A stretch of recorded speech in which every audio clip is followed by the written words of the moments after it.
సుఖ సంతోషాల కోసమే సమకూరుస్తున్నావు, చివరకు సోమరులైన వారికే వదిలి వెళ్ళిపోతున్నావు.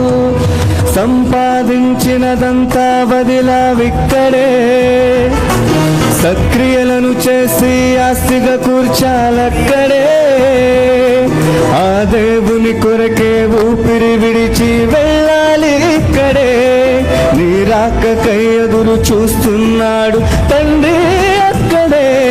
మరి ఎందుకు ఎందుకు ఎందుకు ఎందుకు భూమి మీద ఏదేదో చేద్దామని పదము